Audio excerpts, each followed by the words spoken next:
Assalamualaikum warahmatullahi wabarakatuh. Nama saya Raudatul Janati Devina Kuncoro. Di sini saya akan mereview materi tentang konsep dasar penelitian pengembangan. Yang pertama itu ada definisi penelitian pengembangan. Definisi penelitian pengembangan menurut Borg dan Gall pada tahun 1983 yaitu proses yang digunakan untuk mengembangkan dan memvalidasi produk pendidikan. Lalu menurut Guy pada tahun 1990, penelitian pengembangan merupakan usaha yang dilakukan untuk mengembangkan suatu produk atau sistem agar menjadi paling efektif untuk dipakai dalam suatu lembaga, sekolah, dan bukan untuk menguji teori tersebut. Lalu ada menurut Van den Akker dan Plom pada tahun 1903, yaitu penelitian pengembangan dikelompokkan menjadi dua tujuan, yaitu yang pertama pengembangan prototipe produk dan yang kedua perumusan saran-saran metodologis untuk pendesainan serta evaluasi prototipe dari sebuah produk tersebut. Penelitian pengembangan ini tidak hanya pada hasil produk dari penelitian itu sendiri, melainkan bagaimana produk-produk itu bisa dievaluasi, bisa memenuhi kriteria yang baik sehingga bisa bermanfaat untuk pendidikan ke depan. Selanjutnya ada jenis-jenis penelitian. Jenis-jenis penelitian ini dibagi dalam beberapa hal. Yang pertama adalah dilihat dari bidang keilmuannya. Ada penelitian yang berkaitan dengan bidang akademis, profesional, dan institusional. Lalu selanjutnya berkaitan dengan tujuan. Ada tujuan murni dan terapan.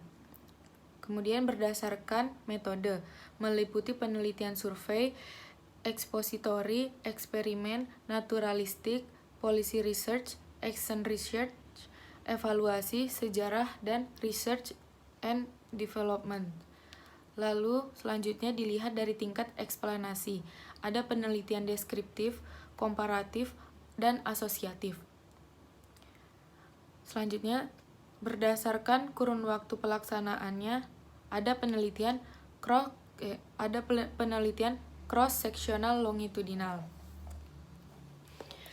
Berikutnya, tahapan penelitian pengembangan. Yang pertama itu need assessment. Yang pertama kali harus dilakukan sebelum melaksanakan penelitian pengembangan.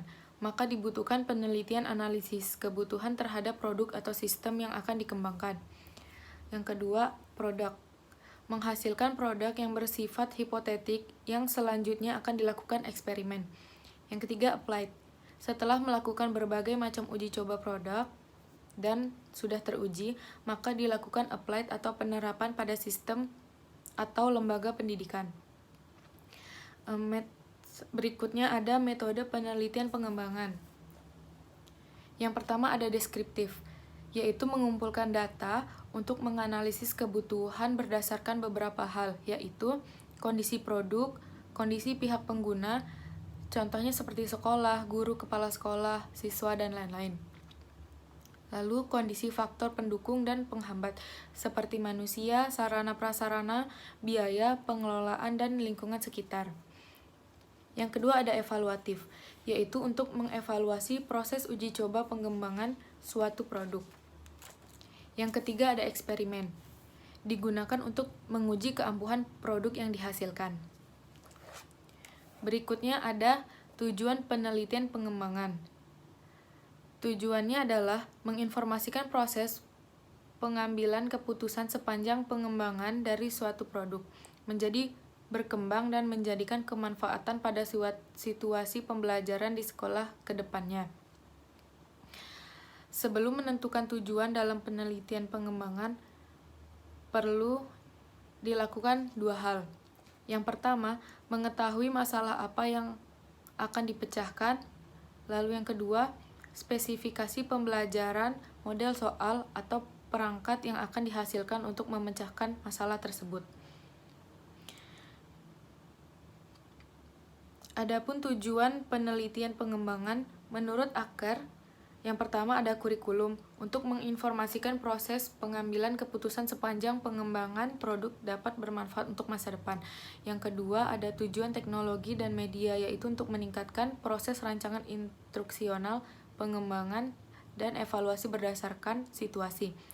Yang ketiga, pendidikan guru dan didaktis, yaitu untuk memberikan kontribusi pembelajaran keprofesionalan para guru dan praktisi pendidikan. Sedangkan secara didaktis, penelitian pengembangan bertujuan suatu hal interaktif. Yang keempat, dalam hal pelajaran dan instruksi untuk mengembangkan lingkungan perencanaan, pembelajaran, perumusan kurikulum, dan menaksir keberhasilan pembelajaran. Berikutnya ada karakteristik penilaian dan pengembangan. Yang pertama ada masalah. Masalah dalam penelitian pengembangan ini berkaitan dengan upaya inovatif atau penerapan teknologi dan dalam pembelajaran sebagai tanggung jawab profesional dan komitmen terhadap kualitas pembelajaran. Yang kedua ada pengembangan model, yang ketiga ada pengembangan produk, dan yang keempat ada proses pengembangan, baik itu pengembangan model, pendekatan, modul, metode, dan media. Mungkin cukup sekian review pelajaran materi penelitian pengembangan dari saya. Kurang lebihnya mohon maaf. Wassalamualaikum warahmatullahi wabarakatuh.